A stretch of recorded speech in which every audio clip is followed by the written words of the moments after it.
Hello student, আসসালামু আলাইকুম। Python programming ক্লাসে তোমাদের সাথে আমি আছি তাহমিনা তাহরিম এস্তি। আজ আমরা চ্যাপ্টার 2 নিয়ে আলোচনা করব। চ্যাপ্টার 2 এর টাইটেল কি আছে? চ্যাপ্টার 2 এর টাইটেল আছে পাইথন প্রোগ্রামিং।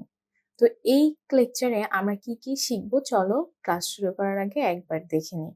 প্রথমেই আমরা পাইথনের মৌলিক ধারণা নিয়ে আলোচনা করব, অর্থাৎ বেসিক অফ পাইথন প্রোগ্রামিং। এরপর আমরা পাইথন প্রোগ্রামিং এর বৈশিষ্ট্যগুলো নিয়ে আলোচনা করব, অর্থাৎ ফিচার্স অফ পাইথন প্রোগ্রামিং। তারপর আমরা আলোচনা করব পাইথনের ব্যবহার নিয়ে। তাহলে চলো দেরি না করে আমরা মূল ক্লাসে চলে যাই। তো প্রথমেই আমরা জানবো যে পাইথন প্রোগ্রামিংটা আমরা কেন পড়বো। পাইথন প্রোগ্রামিং বর্তমান সময়ে খুবই জনপ্রিয় একটি ল্যাঙ্গুয়েজ, যার কারণ হলো পাইথন দিয়ে আমরা খুবই কম সময়ে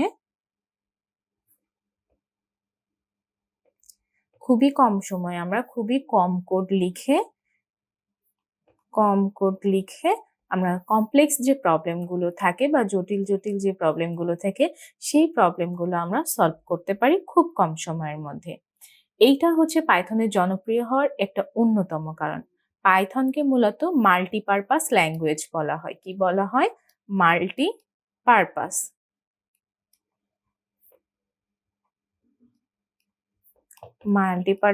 ল্যাঙ্গুয়েজ।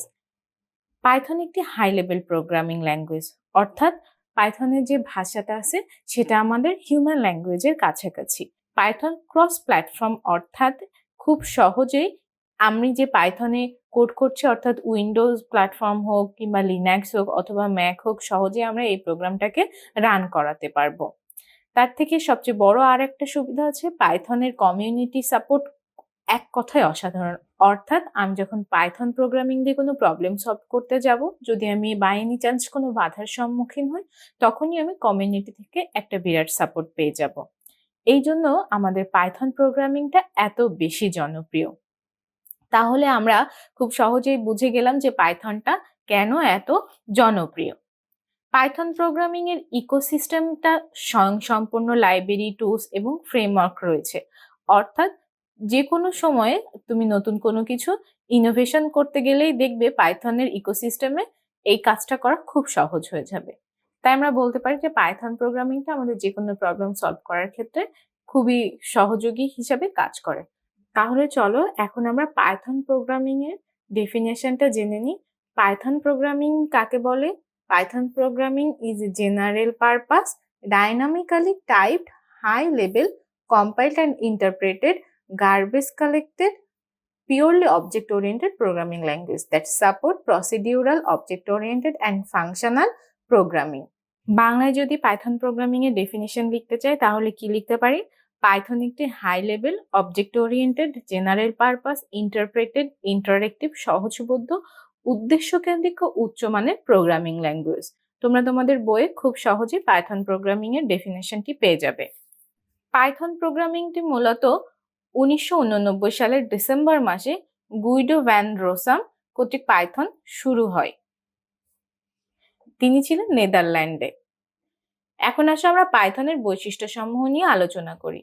পাইথনের বৈশিষ্ট্যের মধ্যে আমরা অলরেডি পড়েছি যে পাইথন হচ্ছে কোড করা খুবই সহজ, তার মানে easy to code, free and open sources. এরপর আসো অবজেক্ট ওরিয়েন্টেড ল্যাঙ্গুয়েজ, তারপরে GUI, graphical user interface. GUI এর ফুল ফর্ম হচ্ছে graphical user interface programming support.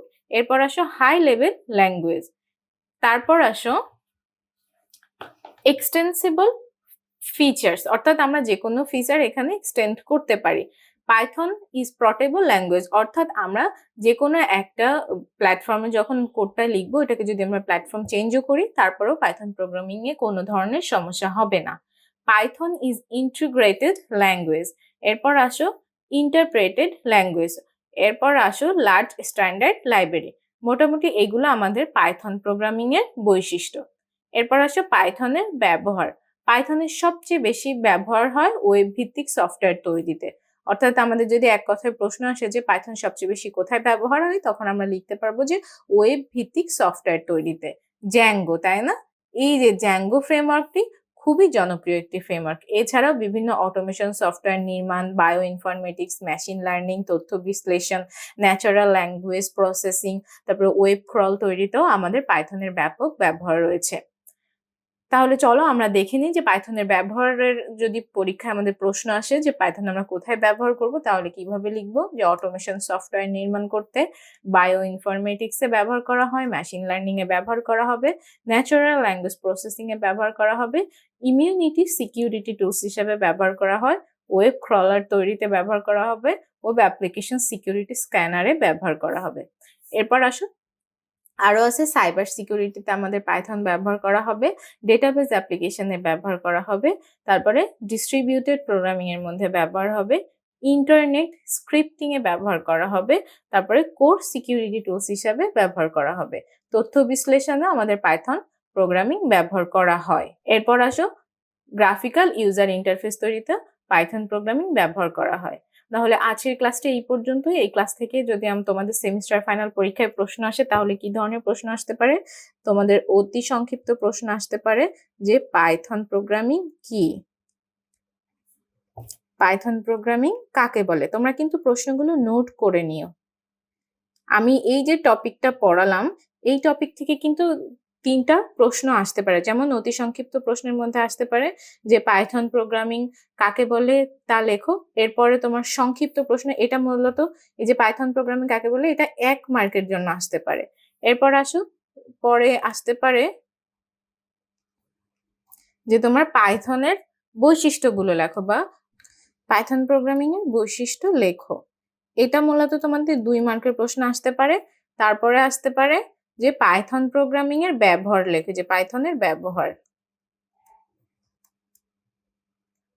Python programming আমি পুরোটা লিখলাম না, এর ব্যবহার লেখো। এটাও তোমাদের 2 মার্কের জন্য কিন্তু পরীক্ষায় আসতে পারে। এরপর আরো একটি অতি সংক্ষিপ্ত প্রশ্নের জন্য ইম্পর্টেন্ট আছে যে পাইথনের জনক কে। এই কয়েকটা প্রশ্ন আজকের এই টপিক থেকে তোমাদের সেমিস্টার ফাইনাল পরীক্ষার জন্য খুবই গুরুত্বপূর্ণ। আশা করছি তোমাদের ক্লাসটি ভালো লেগেছে। ক্লাস সম্পর্কে তোমাদের ভালো মন্দ যে কোনো মতামত আমাকে কমেন্ট করে জানাতে পারো। ভিডিওটি ভালো লাগলে লাইক কমেন্ট করতে একদমই ভুলবে না। তোমার বন্ধুদের সাথেও শেয়ার করতে পারো। দেখা হচ্ছে পরবর্তী ক্লাসে, ততক্ষণ সবাই ভালো থাকো। আসসালামু আলাইকুম।